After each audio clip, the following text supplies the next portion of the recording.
Hello students. तो आज आपका जो एग्ज़ाम था वो था पीजीटी केमिस्ट्री का।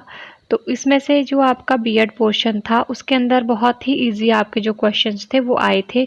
मैक्सिमम जो क्वेश्चंस थे वो रिपीटेड थे और मैक्सिमम जो क्वेश्चंस थे वो कुछ एक क्वेश्चंस तो अभी जो आपका बायोलॉजी का एग्ज़ाम हुआ वहाँ से ही डाले गए थे। तो फर्स्ट क्वेश्चन है, the Jain epistemology consider of 5 stage hierarchy of knowledge, which of the following is the proper order of different level of knowledge.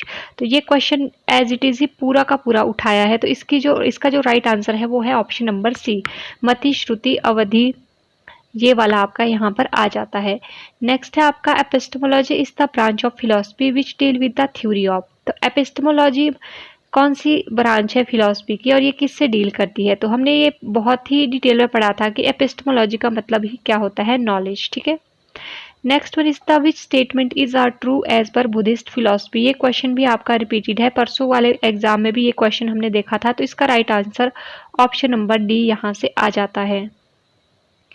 Next question भी आपका रिपीटेड है, which one of the following combination give a correct reason for including philosophy of education in teacher education curriculum. तो इसका जो right answer था वो था option B. तो यहाँ पर भी आपका राइट आंसर ऑप्शन बी ही होगा।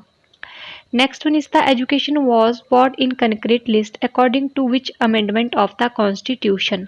तो ये क्वेश्चन भी आपका रिपीटेड है, 42nd अमेंडमेंट ऑफ कॉन्स्टिट्यूशन। ये तो बहुत ईजी है। Next one is the which one of the following is the incorrect pair. तो ये क्वेश्चन भी आपका रिपीटेड है और इसका जो आंसर है ऑप्शन सी, ब्रूनर की जगह पर यहाँ पर आपका अल्बर्ट बंडूरा आना था। ठीक है। बाकी तो ये सारे जो है sign theory of learning Tolman ने दी है, field theory of learning Lewis ने दी है and the trial and error theory Thorndike ने ही दी है। ठीक है। नेक्स्ट क्वेश्चन क्या है आपका, which of the following commission committee was required exclusively to address teacher education of India. तो ये क्वेश्चन भी आपका रिपीटेड है। तो जस्टिस वर्मा कमेटी जो है इसका राइट आंसर है। नेक्स्ट है आपका, the internship programme in teacher education has been provide to help. ये क्वेश्चन भी आपका रिपीटेड है। तो ऑप्शन नंबर 20 का जो है वो राइट आंसर आ जाता है। नेक्स्ट क्वेश्चन क्या कहता है आपका, combination of both face to face and the traditional classroom method with e learning is use to create a hybrid approach to teaching which is called. तो ये क्वेश्चन भी आपका रिपीटेड है, परसों वाले एग्जाम में भी हमने ये क्वेश्चन देखा। तो यहाँ से ब्लेंडेड लर्निंग जो है वो आपका राइट आंसर है। नेक्स्ट क्वेश्चन है आपका, what describe a virtual classroom. तो वर्चुअल क्लासरूम हम किसे कहते हैं। ये क्वेश्चन भी बायोलॉजी में आपका जो आया था तो वहीं से ही रिपीट हुआ है। तो इसका जो राइट आंसर है वो है option number C, onliner environment access through the webinars. ठीक है।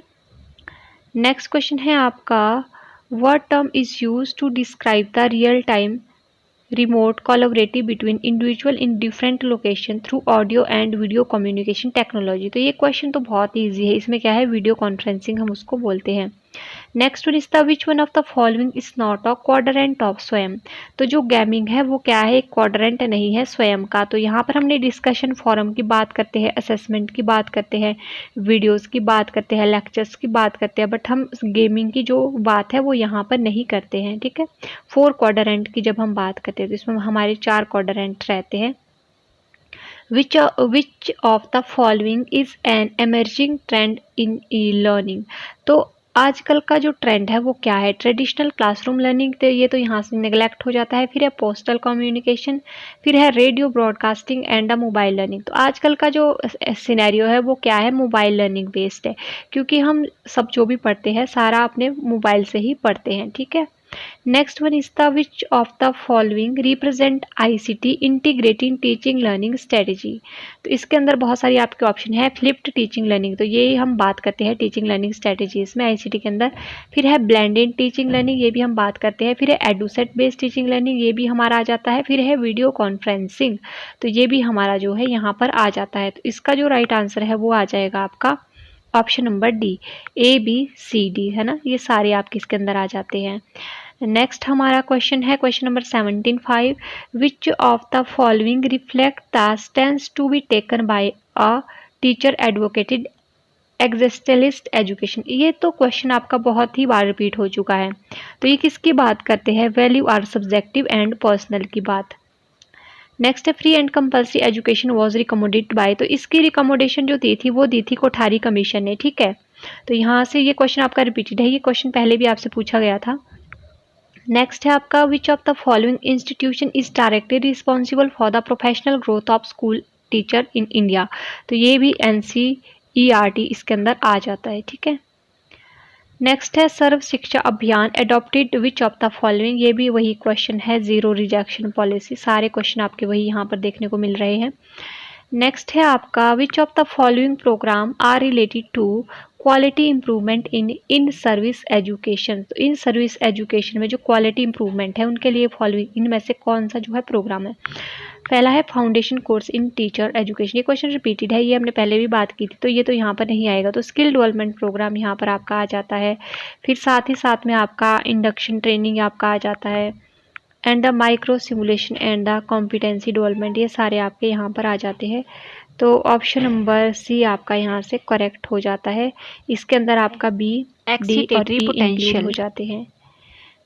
नेक्स्ट एंड लास्ट क्वेश्चन है आपका, as per the national education policy 2020 which of the following is correct about continuous professional development of school teacher. तो school teacher की continuous जो professional development है उसके लिए न्यू एजुकेशन पॉलिसी जो 2020 आई है उसके अंदर क्या एक स्पेशल जो प्रावधान रखा गया है, तो वह है कि every school teacher require minimum 50 hour of continuous professional development per year. तो इसका right answer option number B आपका यहाँ से आ जाता है। तो इसी के साथ आपके जितने भी PGT के एग्ज़ाम थे वो सारे के सारे आपके ख़त्म हो जाते हैं। और अब आपने नेक्स्ट तैयारियां करनी है आपके जो भी TGT से रिगार्डिंग आपके एग्ज़ाम रहने वाले हैं, ठीक है। तो अब आपका जैसा भी एग्ज़ाम रहा है उसका अपने ऊपर आपने कुछ भी ज़्यादा नेगेटिव इम्पैक्ट नहीं डालना है, बल्कि आपने ये देखना है कि आगे आने वाली जो भी रिक्वायरमेंट है या टीचर की जो भी पोस्टें निकलने वाली है आप उसको कैसे पा सकते हैं, आप वहाँ तक कैसे पहुँच सकते हैं। तो उसके लिए आपने पॉजिटिव रहना है और साथ ही साथ में जो है अपनी पढ़ाई को भी कंटिन्यू रखना है।